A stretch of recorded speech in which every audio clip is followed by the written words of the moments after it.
Are you ready to order, sir? Oh, no thank you. I'm just waiting for my date.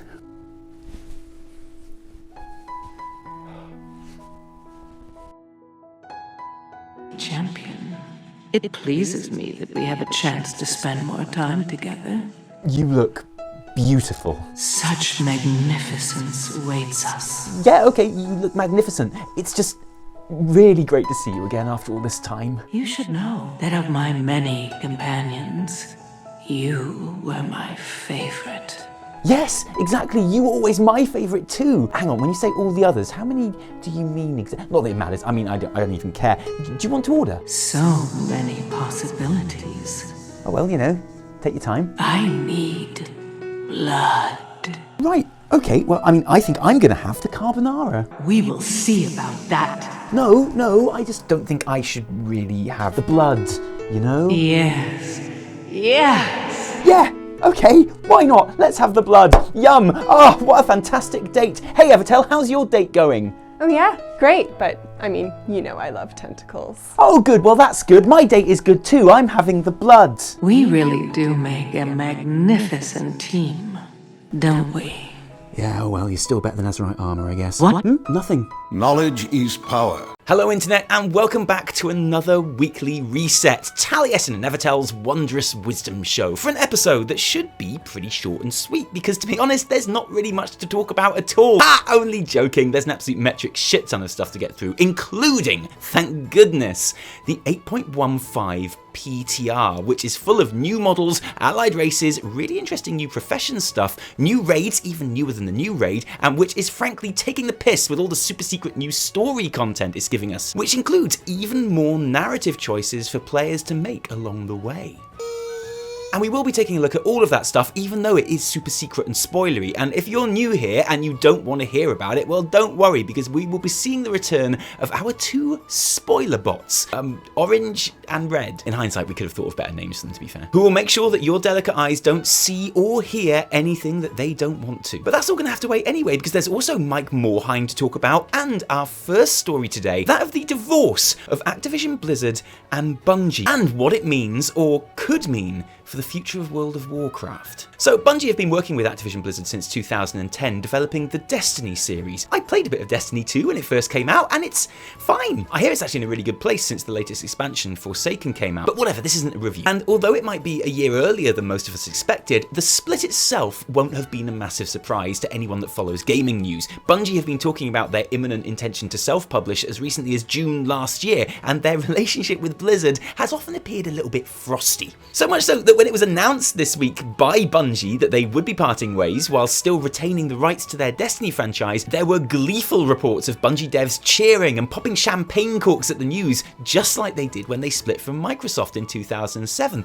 And why not? It worked out well for them that time round, and the reason we are talking about it right now on this show is because if many of us in the Blizzard and WoW community are honest, we're a little bit jealous, aren't we? We want to be popping champagne corks and flicking Activision the V's as we ride off into the indie sunset with all our IPs safely stowed in the trunk. And the general feeling is that Bungie are the lucky ones. They are the turtles that made it to the water. They are Sandra Bullock not looking at whatever it is you're not supposed to look at in Bird Box, and us, the rest of the Blizzard community, we're the ones whose names I can't remember, having our eyes held open by the evil Tom Hollander, who in this metaphor is obviously the evil Activision, forcing us to look at whatever it is we're not supposed to look at because that's how evil Activision are. So yeah, we're a little bit jealous of Bungie. And to prove it, we're going to take a little look at the forums. And you know that joke we do with the forums. Yeah, you know the one. Well, not this episode, Internet, because this news about Bungie did not cause a shit show on the forums, but rather a hope show. Blizzard, if a small company like Bungie can afford to get away from Activision, so can you. Do it before you're swallowed by Activision to the point of no return. If Bungie can do it, Blizzard definitely can. Someone start a petition, let's sign. Let's start a GoFundMe account so Blizzard can buy majority of the shares back from Activision. Okay, look, all joking aside, that last one is probably my favourite thing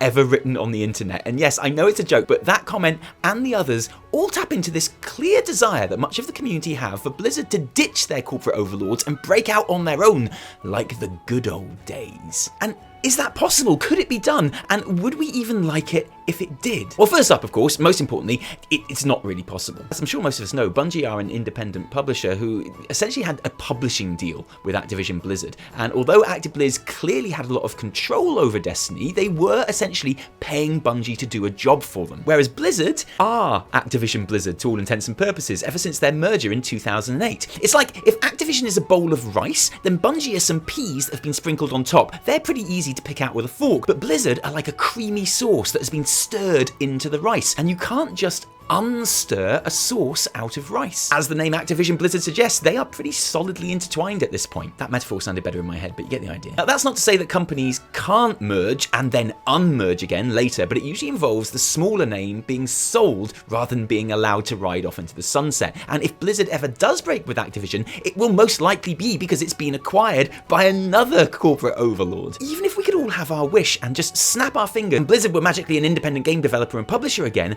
what difference would that actually make? Because there seems to be this awesome romantic idea among the community that somewhere there's this big book in the corner of an office which contains all of the ideas and things that would be in WoW, making it everything that you want it to be, were it not for Activision stopping that somehow and forcing their own idea. But let's be real here. Activision didn't make Azerite armor suck. Activision didn't write Sylvanas in a way that you don't like. Activision didn't insist on a GCD rollout or design the classes, and there was no secret meeting where faceless Activision suits forced your brave Blizzard devs to do away with tier sets for the expansion. I think lots of us want to believe that all of the things that we don't like about BFA have been cynically crowbarred into the development against Blizzard's wishes, because that's easier to accept and to rationalize and to be angry about than the truth, which is that these were all ideas that the devs had which they honestly thought would make the game better and more fun to play. Devs who love World of Warcraft sat around tables at meetings and talked about these things and got excited about them, not because they thought it would please Activision,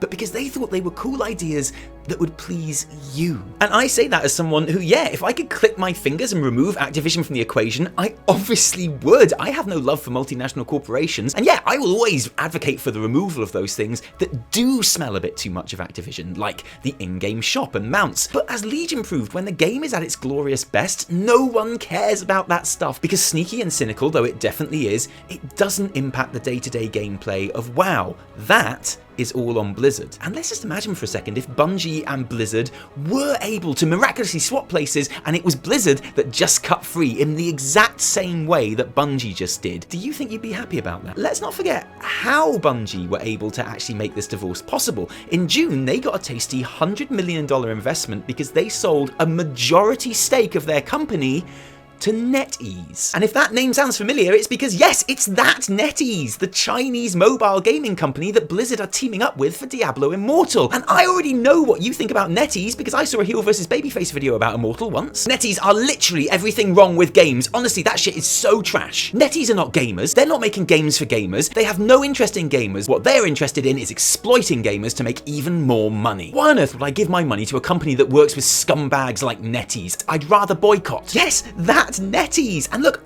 I'm not saying that those reactions aren't justified. I'm just saying if we shit ourselves when Blizzard works with these guys, imagine what would happen if they sold a majority share of the company to them like Bungie did. Because I think I know. I think there would be no more shit because all the shit would have been shitted by us. Now, I'm not giving any judgment on Bungie's situation here. I'm not saying it's good or bad. I'm just saying, before you get too jealous, just imagine how you'd react if Blizzard really did do a Bungie. But I get it. We're all feeling a little bit delicate right now. A feeling that wasn't helped by the news that founder Mike Morhaime is leaving Blizzard in April. Yeah, I know what you're thinking. And yes, he stepped down as Big Boss Mike in October, but he wasn't gone. He was still there in an advisory capacity. But it looks like that role is now coming to an end in April. So whether he was only ever meant to be on for 6 months to oversee the transition or whatever, look, I know the man is entitled to retire, okay? But I'm entitled to feel sad about it. I think that's fair. Because there's really not a company or game or room that you would feel would ever be made better by Mike Morhaime leaving it, you know? But on the plus side, if he's not leaving till April, at least that means he was here to see all the excitement of the 8.15 PTR that dropped this week. And even though this build is very much a work in progress, there's still a whole ton of stuff to discuss here, some of which we will be putting spoiler warnings up for, but no spoiler warning needed for the long-awaited first chance to get our hands on the latest allied races, Kultiran humans and Zandalari trolls. Yes, they are here, giving us our first look at the unlock scenarios, which we won't be spoiling here, as well as some hopefully unfinished customization options. The cool Terran males only have 2 face options at the moment, which is actually the same face just with different scars, but it does look like body-wise the guys will only be getting the bare option, with the skinny alternative nowhere to be seen. Another thing you've been wondering about, if you wonder about the same sort of things that I wonder about, is what accent cool Terrans will be speaking in, as they have no less than 4 in the game. The standard English RP, Charmed, I'm sure. the classic Dick Van Dyke Cockney, You're just full of bilgewater, ain't ya? the languid West Country drawl, I'm not sure I like the cut of your jab. and the brash Northern. I've never seen a monster I couldn't take down. And if you wonder about the same things as me, you'd have noticed the relative lack of physical customization that cool Terrans have and wondered, hey, what if we do get to choose which accent we get to use? That would be awesome. And no, I know it was never gonna happen, but I thought of it once, which meant I wanted it, which means now I'm disappointed I didn't get it because no, you can't choose your accent. Blizzard have apparently plumped for the West Country drawl, which is probably the best choice and totally unique among Warcraft accents, so fair enough. You can't be nautical without a bit of naughty. Okay, I'm sold, but I still would have liked at least the option of the Northern voice so I could basically just be Rosaline, but whatever, I'm over it. Especially when you look at the unique customization options Zandalari trolls get, not just in how they look, but also in their racial abilities. This isn't fully implemented yet, but it seems like your new troll picks a Loa from, well, a whole ton of Loa, which will bestow its own specific ability upon you. Although whichever one you choose, it doesn't really matter because you'll still have Regenerating, which in its current state is a massively OP healing ability, and basically Blizzard are telling us that we all need to be Zandalari trolls from now on, which frankly I'm okay with. Oh, except that boomkin form. Remember when Tali said almost a year ago that the model was cool, but it was going to look really weird when it moved and jumped and everyone laughed at him? He's not right about much, but credit where it's due. And credit where it's due in the new portal rooms in Orgrimmar and Stormwind, too, because I wasn't expecting much but fair dues. They're really great. Apart from the fact that they look really cool, it's obviously just really convenient to have all those old portals that are usually scattered around the capital collected in one handy place. Except the Cataclysm portals, those are still on the other side of town. Oh, and the Blasted Lands and Hellfire portals, I'll be honest, I have no idea where those have gone, but apart from that, yeah, really handy. Mucho respect for the Stan Lee tribute NPC walking around Stormwind too. Oh, I see. He gets a skinny human model. Fair enough, he is Stan Lee, I guess. And then there's the testing that's been going on this week for the new Covenant of Storms mini raid, but also for the Season 2 Mythic plus Affix, Reaping. Reaping will see players attacked at various stages of their dungeon progress by all the trash that they've already killed up to that point. Because yeah, seriously, I think if there's one thing we can all agree on, it's that what Mythic plus Dungeons and BFA need is more trash, right? But actually, this is really fun. It means you have to plan when you hit those 20% checkpoints on the mob bar that see the wave of defeated mobs get resurrected, and when you do, everything goes pretty crazy for a while, and it adds a lot to the dungeon experience. It's cool. And the Covenant of Storms testing was pretty limited, and very purple. And players that tested it are pretty underwhelmed, but on the plus side, you are going to need a ranged tank for the first fight, and you know, maybe you love purple, in which case you'll have a ball. We'll keep you updated on that one. Another thing that caught our eye in the non-spoiler 8.1.5 data was the new Tools of the Trade, new perks for crafters that are unlocked by quest lines and which all have a cool item model to go with them. So for example, jewel crafters can unlock the Jewel Hammer's Focus, which lets them find geodes out in the world and also allows them to remove gems from their equipment to reuse on new equipment, which is really cool. Enchanters get Iwin's Enchanting Rod, which allows them to animate cool Terran or Zandalari golems to act as bodyguards in the open world. And there are some that we're not certain of the effects yet, like inscribers who can make blood contracts. I assumed these would be like an extra world quest that you could access every day to kill an elite mob or something, but on the PTR they appear as pets, which are totally bugged, so who knows. But needless to say, if you want to keep up with any of these things we've talked about here between now and our next episode, then we're linking all of the usual usual Wowhead articles in the description below that you'll need. And the same goes for the more spoilery stuff, which we are now going to dive into. And when I say dive, I mean it. Totally bypassing the orange spoiler alert bot and plunging neck deep into red spoiler bot territory with data mined broadcast text, which gives us hints as to the direction of the story in 8.1.5 and sees the return of some old favorites. It's not really a spoiler that Shadow Priest artifact Xalatath is a big part of events going into 8.2. Everyone who's watched the What's Next panel at BlizzCon knows that, but we do now have access to the questline that has players reacquiring the weapon. And yes, you feed it Naga souls from the upcoming Naga invasions, and yes, when you do, Xalatath leaves the dagger and takes mortal form. Sexy void elf, obviously. And yes, after all the sexy talk is over, it seems Sylvanas gets her hands on it and is just a little bit too pleased to get her hands on it, saying it is a torch that shall light our path forward and make the Horde super victorious, which totally isn't sketchy at all. I mean, that's perfectly normal behavior and definitely nothing to worry about, so I don't even know what you're worried about. Why are we even talking about it? Just as a side note, Sylvanas also says the boy king has lied to himself and to his people. A lie to himself and a lie to his people? I make that 2 lies. The boy king sits at the master's table. 3 lies will he offer you. Sounds like there's one more lie to go then. This war campaign questline isn't all about Naifu though, because during the course of events there's also another pretty important character that makes their first official appearance in-game. N'Zoth. I know, right? That was totally the last thing I was expecting, right? I mean, here I was just enjoying the Faction War expansion, which is all about the faction war, and suddenly there's an old god causing shit. Man, I did not see that coming. And look, expect it or not, as lore goes, the arrival of the last old god that we know of is about as big as it gets. And fittingly, there's a full 5 minutes of Darren DePaul voice lines to pick through here, which is frankly gonna keep us and Pyromancer in speculation videos until 2020 at least. But here are some highlights. The light has struck a bargain with the enemy of all. 6 seats at the high table, 6 mouths that hunger, 1 will consume all others. I alone can save you.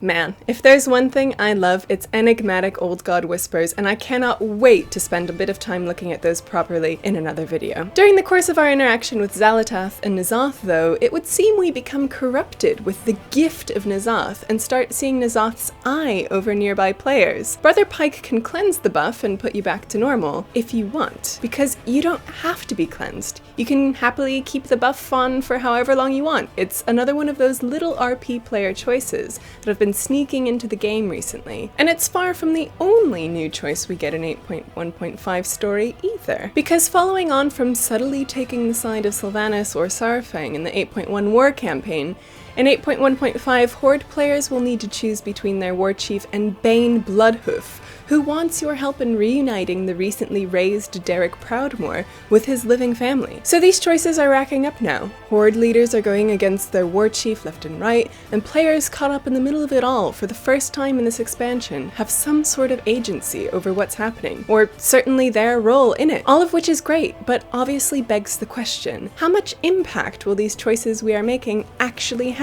Will they genuinely change something for our characters, or are they simply Telltale style table dressing to make us feel like we're involved? Well, we might have an answer to that question too. Yes, because also this week we were able to spend an hour in the company of Terran Greggory and Steve Danuser in the story and lore stream, which initially confused a lot of people who assumed it was going to be an Ian and lore stream style Q&A, where they could ask why Sylvanas is so shit now. But once the community realised it was essentially just a chilled chat session giving insights into the creative process with just little hints at what's coming, everyone saw their mistake and was able to just relax and enjoy 2 incredibly talented and likeable men talking about how they make the thing that we all know is a shit show.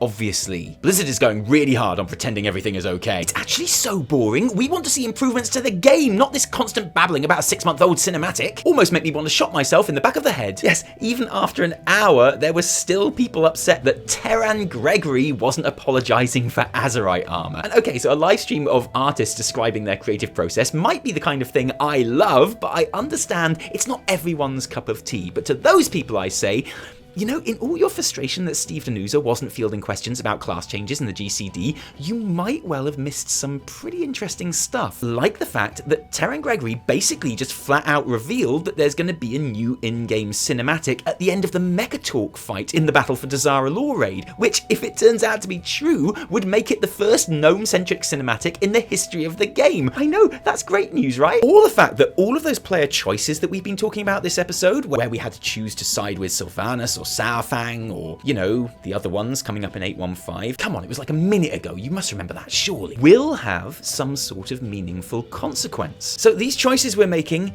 do matter. I mean, I don't think they're going to be the difference between a major lore character living or dying, but lead to consequences and differences in the outcome for your character, depending on the choices you make. And that's really awesome to hear, that in the eyes of the developers at least, these choices that we're being asked to make aren't just superficial, but do have purpose. This is actually a major evolution in the narrative structure of this game, which is awesome, and I think is going slightly underappreciated. If you're Horde, obviously. If you're Alliance, obviously you have no actual choices to make at all, except whether to turn on war mode or to actually get your world quests done. That's your choice. Oh, well, World of Warcraft suddenly got really busy again, didn't it? I know, right?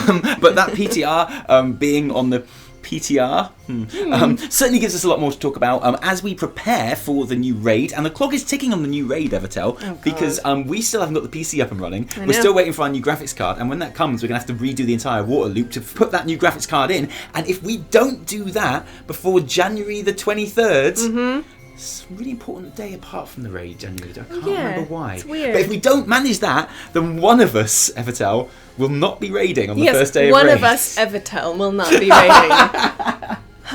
Because one of us will be using the laptop and one of us won't be able to use anything. Yeah. So weird, isn't it? Yeah. I wonder who it'll be. The only fair way is to just decide randomly, unless I have a video that I have to edit that night, in which case I'll have to use it. I'll have to use the laptop. But then you won't raid. Yeah, either. I mean, well, it'd be rude to not to while I'm there, wouldn't it? Right. You know, that's the thing. I just hope we get it sorted, because honestly, Me too. I miss it. I keep like jumping in on my MacBook and go like, It's like, come on. Not that we can afford a graphics card anyway, because I spent all our money, I'm afraid, Evitel, this week on the new Jaina print that came out. I saw that go up, and then I just... And you didn't tell me about it! No, because I heard you from the other room go, well... Because it was like, I don't think my finger even paused from clicking the button to look at the article to like to moving over the buy, but I don't think there was even any thought process. I heard the sound of money just draining from our account. This is the limited edition print that was only available in the US store, only 150 of them, and there's going to be a series of them, all of them sort of like limited edition, and this particular one, the first one, was Jaina Proudmoore. It was Jaina. Which might as well have just been called Taliesin Buy This. Like, I couldn't have bought that any further if it was a limited print of me and Jaina. No, exactly. I literally, and just as well I did, because it sold out by the time I'd even tweeted about it. Because by the time my tweet went out, people were replying going, oh, it's sold out now. I'm glad that I put my own personal desire to buy that print over telling people that follow our Twitter about it. I put my own selfishness above the public service. I made sure I bought it before I told anyone else about it. Good job. But it is expensive, you know, so if you did want it and you managed to buy it, congratulations, join the club. If you didn't manage to buy it and it sold out, good. Because otherwise I might not have got mine. So thank you for being slow. Lucky you. Thank you for being slow on that. I'm sorry these videos are taking a bit longer to come out recently. It's just like, our editing setup is so bad right now. But that will be better once we get our new graphics card and it's in there and everything's up and running and all the videos will be coming out much prompter then again. So thank you for your patience with that, and thank you for joining us today. If you like this video, don't thank us, thank our patrons who give their actual real life money to make these videos happen. If you didn't like it, downvote the shit out of it. Remember, my name is Terran Greggory. And I'm Steve Danuser. That's who I am. Okay, so I admit I didn't see the beginning of that stream because, you know, I just joined it like a couple of minutes in, and every time I've watched it back, I've just skipped to the opening bit and got to the good stuff. Yeah. So I missed until this very moment when we just double checked how to pronounce Steve's name. Seeing the very beginning of it and the comedy bit at the bit. If you haven't seen it, it's very good. You need to go back and like their opening was much better than the opening to this show this week. Agreed. So you need to check it out. It's really awesome. But no, that's not us anyway. No. From me, Taliesin. And me, Evitel. Until next time, Cheerio.